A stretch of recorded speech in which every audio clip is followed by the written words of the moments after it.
enthusiast. Yeah, cool. For our next talk, they're going to be about the Cocoon, the game.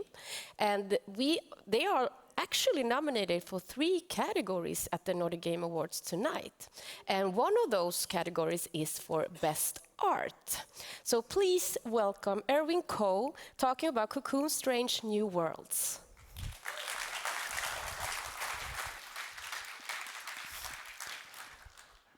Hi, so my name is Erwin, and I work at Geometric Interactive, and I'm the art director and art lead for Cocoon. And I'm here to talk about some of the designs that I did for the game. It started in 2017 with this gameplay prototype that Jeppe Carlsen, who was the lead gameplay designer for Limbo and Inside, made together with audio designer Jakob Schmidt. And this is also the prototype that they showed me and that convinced me to join the project and move to Denmark. So how did we get from here and ended up here?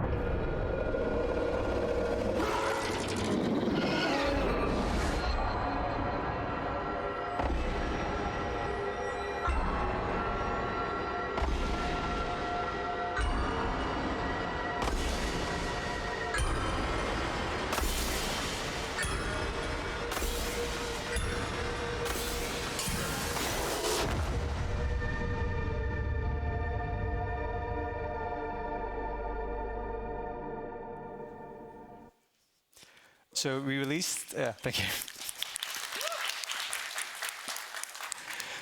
So we released Cocoon September of last year, and it's the first game by Jeppe and Jakob's studio, Geometric Interactive. We're based in Copenhagen, and we're published by Annapurna.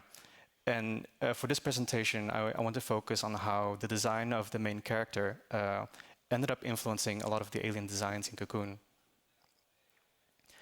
So the conceit of the game is that you navigate through the world and you come across these orbs that you can pick up, and you can take them with you to solve environmental puzzles. But you can also place them on special pedestals that allow you to warp into them. And inside, you'll discover there's a whole new landscape to explore, where you can then also come across other orbs, which you can then take with you.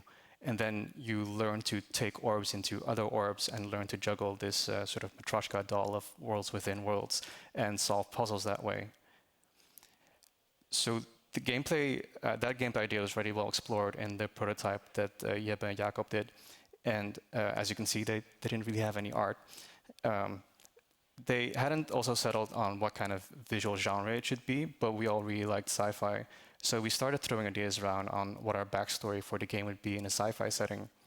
And I started doing what I was familiar with, which is making these like terrarium-like islands. We didn't know what the orbs really look like at this point, so for a moment I wondered if they could maybe look this detailed like when up close. And I also wanted like different biomes to be able to fit in them, and like how would it look up close and from afar. And I believe we were quite sure at this point that these orbs shouldn't be like a symbolic representation of a world. They should be the actual worlds themselves. So, we thought that from afar they had to sort of match the gameplay fields that are actually inside them. And you can see at the center of these little terrariums, there's always this geometric structure. We call it a world core. So when you first find an orb, it's just a thing that can power other devices. But when you unlock it, it has an ability that you can then use to solve certain puzzles with. And at this time during development, the idea was that you would get this world's ability by activating the core at its center. So I envisioned that it had to be some huge structure that you could see even from afar.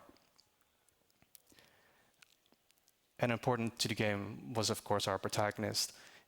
We thought he'd been born or created for this task of traversing these worlds and solving these puzzles. It was an idea that we settled on quite early. So this wasn't some random character who just stumbles into this adventure. And with this, the idea of a machine came to mind. So these early designs, they have something quite robotic and mechanical to them. And the same is true for like the early concepts for other elements in the game. I hadn't formulated a clear direction for myself other than it being sci-fi, so everything looked quite angular. This here depicts an idea that I really liked from quite early on. I was fascinated with structures somehow being part of the environment, as if part of them was carved out of the surroundings. And here you can see that idea applied to a warp exit portal. It has these 4 diagonal trenches carved into the ground, and they seem to belong to the machinery. And it hints that you're only seeing part of this mechanism, and that the rest of it is actually like hidden underground and potentially much bigger. Which makes sense because the function of this platform is that it allows you to escape a world. So there must be some sort of like huge technology involved in that. And it was inspired by these images that I find of missile launch sites. I believe those trenches there are like for the exhaust fumes of the rockets. And it was also inspired by this piece of land art by Michael Heiser. It has this beautiful monumental look. And so the idea that the culture should look monumental was there quite early on as well. And here, the first references to the insect world start to show up. On left of center, you can see this hourglass-shaped device, and it's surrounded by these egg-like pods. We call this thing a key hive. And it's where you get your keys from that will help you clear blockades. But your keys would get killed, and so you'd need a new one. So the idea was that this hive would supply you with infinite keys, a bit like, like infinite worker drones coming from a beehive. And so you've seen the protagonist's design on a few screens now. Like, it was one that we were fairly okay with. He was very much designed as an astronaut, but with so many games featuring astronauts, I thought giving him a cape would make him look a bit more different, a bit more like an adventurer. But that was also like a little bit boring. So I decided to split the cape in 2, also to echo the 2 clamps that he has on his back to carry orbs around with. So there was something in the visual style at this point that I felt was lacking. This is some footage from our vertical slice. I remember feeling quite awkward about doing the environment design as well, partly because I'd never done work like this before. So there was a lot of things that I had to learn about designing the visuals for our playing field. And there's also something clumsy about the architectural language itself. Like, I felt that it didn't have a clear enough direction, which resulted in the buildings being designed a little bit too randomly. Like, it made their silhouettes not very strong, and I didn't know what they wanted to be, so my attempts at finishing them felt very aimless because I hadn't really properly locked on to what the end result should be. And so I needed something more to hold on to, like some more clear design pillars, which I hadn't properly formed at this point. Like, I was grasping something undefined. And also our protagonist at this point lacked a certain charisma. So Yebe, he's a huge Nintendo fan, and I also used to play a lot of NES and Game Boy as a kid. And their characters, they have something more friendly about them, and they're often like a little bit quirky. So, he had a point like, we would like for our protagonist to be a bit more friendly and charming and accessible somehow. So that meant back to the drawing board. At this point, like, influences from the world of invertebrates had already seeped into some of my designs a bit. And I've always had fascination for insects and other arthropods and marine life. And people who played our vertical slice, they commented on the protagonist's design. They were wondering, like, is he a fly? Is he a bug? And it's because of his split cape, like, they reminded them of wings. And so we had a lot of talks asking ourselves, like, why was our player character doing these things and getting these orbs and warping through worlds, and where does he belong, like, in the grand scheme of things? The idea that we settled on is that sorry, this is a slight spoiler. We're unfolding a solar system from a sort of stasis, a bit like unpacking zip files, if you want to think of it as computer files. And the base building blocks of our solar system are its planets, which are here folded in orbs. But then what are the building blocks of planets? Like, that would be cells or molecules, and then what are the building blocks of those? Like, maybe that would be atoms. And then what are the building blocks of atoms? So you can go downwards, but you can also go upwards in this recursive idea, like what comes after the solar system? Well, that would be a galaxy, and so on and so on. So you can see that the working title of universe was quite fitting. And we imagined that each of these levels of reality was folded up in orbs, and this recursive idea also implied that our protagonist wasn't the only one of his kind doing this. So our protagonist is actually a worker drone, one out of many, tasked to unfold their part of their level of reality. And I really like that idea. Like he's actually not special. He does have a destiny, but he's not like a unique chosen hero. Here you can see some explorations where I look for slightly more cartoony shapes, especially around the hips. Like I wanted lines that float nicer to get an appearance that was a bit friendlier and a bit more finished looking. And we're also leaning much more into the insect appearance. And we keep referring to his green wings, but those are actually modeled after the carapace plates that cover an insect's wing. In the design is actually the orb clamps that technically would have been his wings, and they've evolved to serve a different function.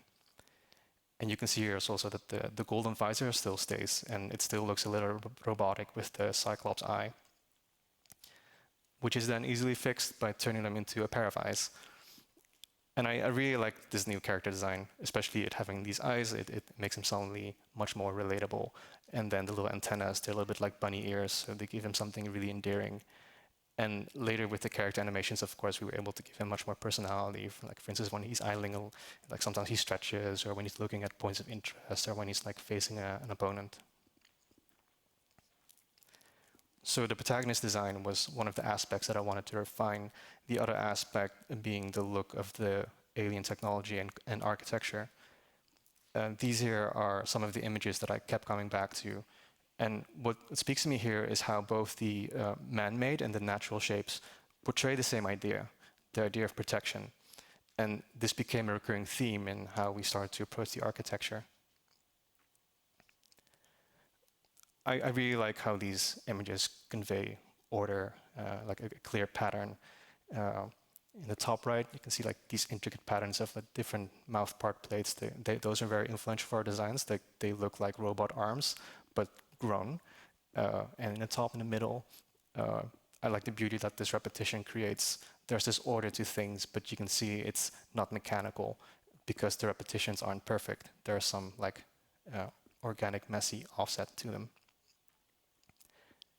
And then the radial patterns that you see in marine life, like starfish and sea urchins, they were also a visual cue that I started to go back to over and over again. For instance, in this redesign of a core. And using an organism as the main inspiration also made me conceptualize that our mechanical devices could be more like organs rather than machines.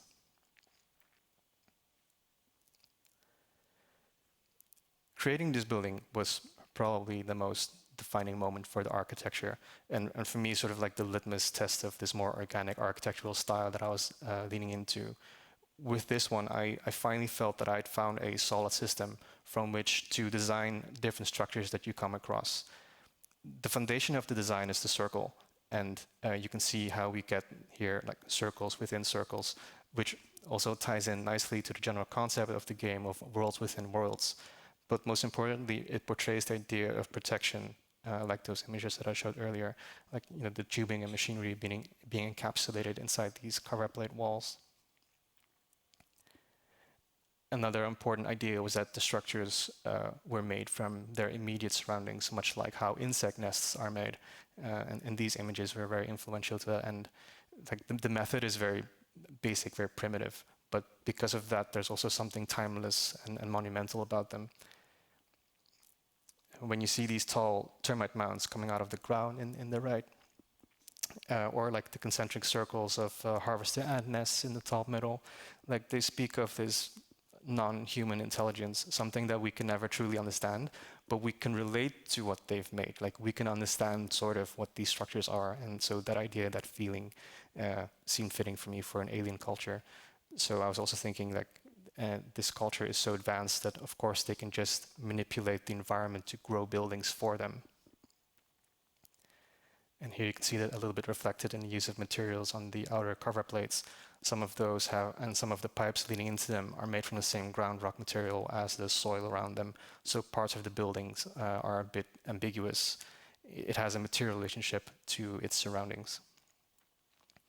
And we play with that ambiguity all the time. It's often not really clear where the machinery ends and the landscape begins. Like here, for instance, the landscape is composed of stacks of mineral, and the building contains those same stacked patterns. But at spots, they're also organized into what looks like machinery. So the boundary between building and environment becomes a bit blurred. So it's again playing with the idea of like they grew their sculptures or their structures out of the immediate surroundings.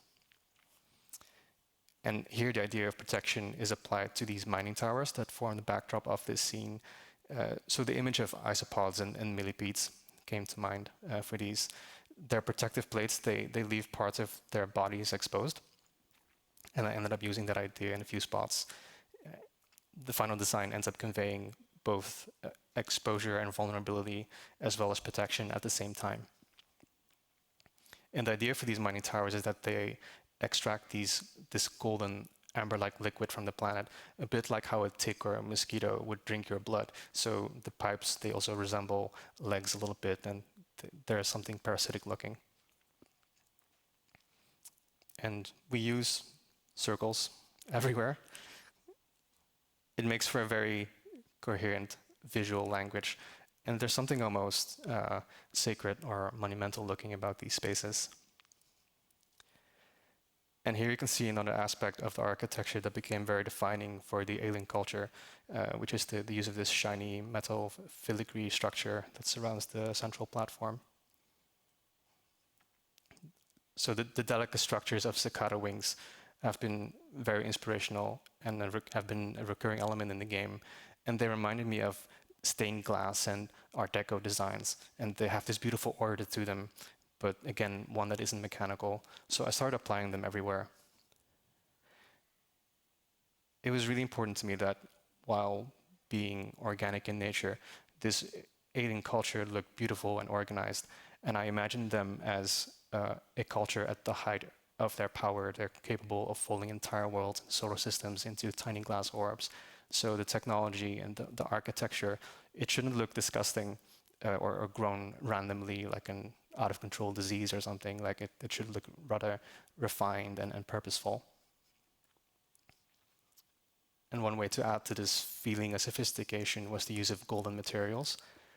So we use a lot of like rough surfaces throughout the game. There's a lot of rock and sand and concrete. And then, so any shiny element contrasts nicely against that. In this case, this very shiny gold is used for these, we call them ancestor rooms. And this is where you can find a new orb. The space itself is an architectural cocoon inspired by this particular image of a chrysalis. And this photo in particular has been such an inspiring image. It captures both the richness and sophistication that I was looking for, but at the same time, it's again also grown naturally. So there's a beautiful duality to it that I felt reflected my goal for the alien designs. And the inside of these ancestor rooms with these like radiating lines were inspired by these fibrous structures that you can find in certain types of gall. Like gall is like a tumorous plant growth, like it's induced by certain chemical or biological agents. And in this case, it's induced by a gall wasp larva that you can see at the center. It hides inside it and it uses the gall as its home, as its feeding ground, as a protective cocoon. Another important feature of the alien designs was the use of iridescence, which is a common feature in the arthropod kingdom. You can see two images of it here on the left, these images of the chitin armor. Just like the gold, it also stands out, but because of its like shiny, like rainbow or oily quality, it looks even more majestic, a bit more magical. So I restricted its use to very specific elements. We ended up using it as the main material in these mechanisms that we refer to as Dyson doors. And each one of these opens up to a new section of the world that introduces that world's resource, which in turn is tied to that orb's ability. And I wanted their opening sequence to be a moment of promise. It was a nice excuse to come up with some complicated looking design and to showcase some intricate animation. And the iridescence is also used in these, what we call pull orbs. We use them to manipulate the world around us. And especially here, you can see how it's very alluring looking. Like it just screams to be picked up. And it really stands out against the rest of the environment. They're also always attached to this fleshy string. And the design language that we developed for these doors and for these orbs became very pivotal for another particular aspect of Cocoon, namely its animation. So I wanted this culture to be very alien and for its workings to be very much grounded in bodies, like a bit like using bodies as a way to move things around. And there's all these interesting ways in which this happens in nature, like body parts can expand and unfold, tissues can stretch and contract, and there's hard parts and soft parts that interact with each other. And I realized that we can have all this wide variety of motion and articulation without the use of any wheels. So I decided that this alien culture has not invented the cogwheel, the wheel being something that we associate with human invention and the human mind. And so following through with that idea then of course inspires the design of the technology. So there's plates that flutter and pulse, like inspired by comb jellies. The antennas and spikes, they wave and they wiggle. And there's hints of arthropod limbs like everywhere in Cocoon, which also ends up making the designs maybe a little bit uncanny. I think one of my colleagues calls it insect body horror. So you're seeing these elements that look like body parts that form machinery, but it's not really clear, like, did they model this after arthropod limbs, or did they actually cannibalize the arthropod body and then just repurpose them for use as machines? Which, I mean, if you think that's disturbing, then this is science. This is a dead spider that they connected to a hydraulic system to make the legs open and close so they can use it as a grabbing device. It won the Ig Nobel Prize in 2023. So the theme of cocoons and the idea of encapsulation and protection is spread throughout the game. It's in the architecture with its blueprints of circles within circles. And there's also so many mechanisms that hide other things and reveal them.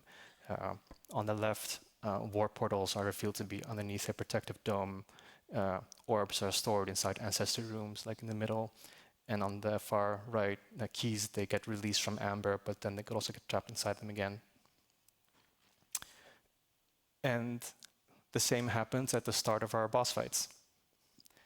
Each battle begins with you figuring out how to wake them up from their protective shell. So that's new. We have boss fights now.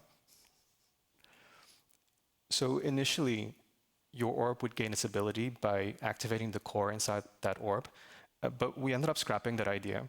Instead, Jebbe introduced the idea of boss fights, and that your orb would get its ability after defeating the boss of that world.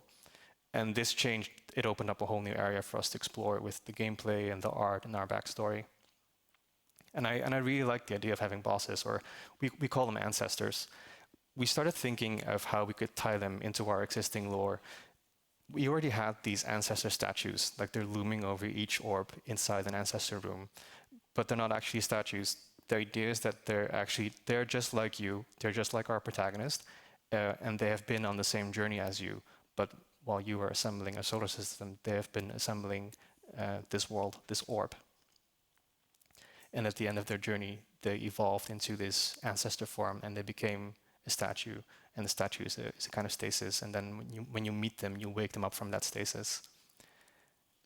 In their designs, I wanted to convey a sense of status somehow, and I kept wondering like how to convey them as something more godlike than our protagonist. And just like the culture that they belong to, they had to look graceful, but still also intimidating looking, but not like a monster, like not in a grotesque way. So here's just a fun exercise in silhouettes and volumes. Each statue has a very different personality, and it also like hints potentially at different gameplay ideas for their battles. And some of their shapes are much more based in stranger, more abstract silhouettes rather than sticking close to a very recognizable humanoid body plan. And it makes them more cosmically weird and interesting, more godlike in a way. This image here is an early version of our Hall of Ancestors concept art, which we ended up using as our start screen in the end. And here you'll encounter statues of all the bosses that you've beaten. This one here is like, there's different silhouettes for the first boss. Slight differences in the body plan, but most notably it's the wings. we knew from early on that this boss would have minions that they would latch onto you. So I wanted a close relationship between them and the boss. So storing them in the wings seemed like a fun idea, and then as a result, you would have like these clusters of eyes that are looking at you, which looks really intimidating and wrong. It was inspired by images of Suriname toads, which they hatch their young from their backs. It's a little bit disgusting, but somehow these trypophobia-inducing designs, they kept creeping into Cocoon here and there. So we wanted to convey the idea that they're just like you, but they're further ahead in their journey in life. So they're not quite fighting you, they're testing you and to see if you're ready to become the guardian of your own orb. What you can see here is like the unifying element between the protagonist and the boss, which is the gold-plated helmet. On top, you can see different helmet designs for our second boss, which is at the bottom left. And then each boss fight also offered an opportunity to come up with new orb designs, as each boss battle introduced a new orb mechanic. On top, you can see different bomb concepts. So for a brief moment, we also experimented with needing bombs to blow up blockades in the landscape, and you would get them from a bomb dispenser of sorts. So in line with the organic technology of Cocoon, I imagined they could maybe be grown from a device along these vines, a bit like a fruit. On the top left, the bomb dispenser was inspired by sea urchins. Again, sea urchins. And I wanted it to resemble an explosion to visually relate to the function of the bomb that it was growing. And in the end, we didn't use bombs in the puzzles. And the bomb that's used in the boss fight ended up being a sort of jellyfish that burrows underground during a fight. But you'll have seen them floating around the environment as well. And on the bottom is an animation concept for what we refer to as a dash orb, which is used in the fourth boss fight. Your flight with it is limited by fuel that gets used, so I wanted to convey that by having the orb shrink a bit like a deflating balloon. And these are some sketches for the jetpack orb, which contains a screw inside that propels water at high speed, and you need to pluck this orb from a kind of plant. So I was thinking of seeds and berries for its design, but then I also wanted something like water-themed, as the world is very coastal. So this image of a squid in an egg became very inspirational, and I ended up making the orb translucent as if it has like a very thin membrane. And on the top left, you can see a snail that has parasites growing in its eye stalks. And that was also quite inspirational for the design of the screw inside the jetpack orb. So we have now like 4 bosses representing the 4 orbs, and then the final world also needed a boss. And we knew that would eventually become the sun. So Jeb also thought like it can be more weird, more abstract looking. And also at this point, I had designed these 4 ancestors, and I really liked their designs a lot, but I also felt the urge to try something a bit more alien, a bit more strange. The idea of that last world, the sun world, therefore its ancestor being closer to space, closer to the cosmos, that was an idea that I kept holding on to. And I was thinking about spaceships, like maybe its body plan could be mistaken for one or for a space station, something that would make sense in a zero-G environment, but still retain its arthropod origins. On the right side, I'm playing with symmetry and mirroring, and I'm looking for a stylized star shape to symbolize its relation to the sun. And it's this star shape that ended up being the final choice for his body plan. You can kind of quarter his design and come up with 4 rather similar-looking pieces. It was because I was playing a little bit with the idea that this boss, he represents the 4 other worlds in his body plan, to highlight that this one is above them in the hierarchy, as he embodies the sun, which is at the heart of the solar system. And he has these 3 big spheres as part of his body. There was this idea that he would steal your orbs and they would be trapped in his body at those points. This is an animated storyboard that shows you how you would get into that particular sun boss arena. And it would be this structure like floating high up in the sun's corona, or maybe even in space. And inside, the sun boss would actually merge with a strange droplet-shaped mech. So he would slip inside his cocoon and he would become weaponized. And in the boss fight, his silhouette would be then drastically different and much more simple, again, to play with the idea of this cosmically strange technology. And we ended up cutting this entirely from the game because we didn't have enough time to make the gameplay feel nice. But I really like the designs a lot because they allowed me to free up the alien designs in a language in a way that makes it look more abstract and weird. And so I ended up using it for the album cover of our soundtrack, which you guys can pre-order tonight at 6. Go get it. So the bosses, they weren't planned ahead. Like, it was always gameplay first and then the visual design later. One lore bit that we held on to was that these bosses, or these ancestors, they're an evolved version of a worker drone similar to our protagonist. So one, that would imply that our protagonist would also evolve at the end of his journey. And two, what did these ancestors look like when they were at the worker drone stage of their journey? So that question was already floating around. And then luckily at some point, we needed to add achievements to the game. So we came up with the idea of collecting moon ancestors. And every time you encounter one, you get an achievement. And these moon ancestors would be the worker drone versions of the regular, like, mainline ancestors. So I got to think about more primitive versions of them. And the images on the left are primitive fish and crustaceans. And I love how there's these recognizable shapes in there, but they seem a bit unfinished. So for designing the moon ancestors, it meant looking for recognizable features in the boss ancestors and sort of de-evolve them into more juvenile-looking shapes. But in invertebrates, they can look so radically different from larval to adult stage. So I could take some freedom with what this de-evolving could look like. In this one, for this boss, like, his head, it was actually inspired by mining helmets with the big light on the top.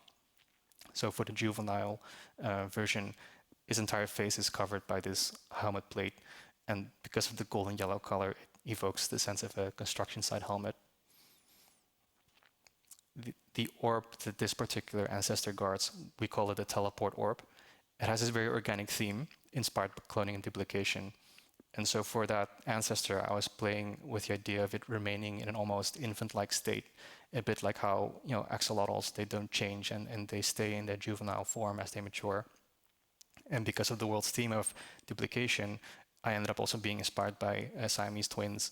So this ancestor looks very fetal and it has this symmetry to his body. But then for the moon ancestor design, what does a juvenile stage of a fetus look like? So I ended up keeping the spikes and the bulbous shapes, but I played with the idea of it being composed of a cluster of very basic cells. And then maybe it could flow through water because maybe the previous level of the recursion of that particular world was all liquid, so it had to like swim and float a lot. So the image of a water flea came to mind. And this boss's design was actually based on a statue that I had lying around already. And that design I really liked, and I intended to use it, but it didn't work out. So it ended up being used for both the boss version as well as the moon ancestor version. And you can see here how its shapes were incorporated into the final boss design. So his body is like a cluster of very bulbous shapes, and which I imagine to be quite soft. So then it gets protected by all these armor plates. And I also wanted a relation between the mining theme of the world. So he cut fuse with his mining tower design that we've come across earlier. So our family line of this alien hive civilization got expanded a bit with the addition of the moon ancestors. And then, of course, the protagonist also had to evolve at the end. And that design takes the cosmic weirdness and the zero-G idea of the sun boss and then turns it up a notch. Like, I really wanted solar sails in the game somehow. So, insects have wings. So I thought, okay, fine, this one will just have like these massive planet-sized wings. And then, you can imagine that if you map out like all of the recursions, you could end up with a very long evolution tree of this entire civilization. And then there's these guys, but I'm not supposed to talk about them. So, final thoughts. So the insect-inspired art direction that the game took from the protagonist design, they really helped me a lot in fleshing out the alien hive culture of Cocoon. And as an extension to that, including the world of other arthropods and other invertebrates, then also made much more sense. There's so much beauty in these creatures and their bodies and their shapes and color and differences in materiality. And there's a sense of otherness to them that I've always found very inspiring. And it seemed very fitting for the ideas for this game. The game's ideas of warping through worlds within worlds and then rearranging that hierarchy of worlds, it can be a bit like mind-bending or psychedelic sometimes. So we had a lot of fun of having them take place in these slightly unhuman environments. And then I got a lot of freedom to push that feeling of strangeness even further. So I'm very happy that they became the foundations of the visual language for this game. So that's it.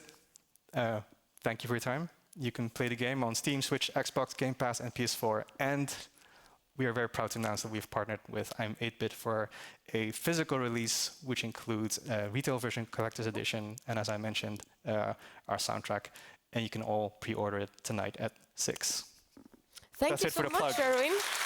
Thank you. Thank you. Unfortunately, we don't have time for the Q&A, but yeah, they maybe can grab you outside and ask all the questions they want. And I want to wish you luck tonight at the Nordic Game, right, guys? Good luck, good luck. And we will be back soon, in like 10 minutes. Thank you.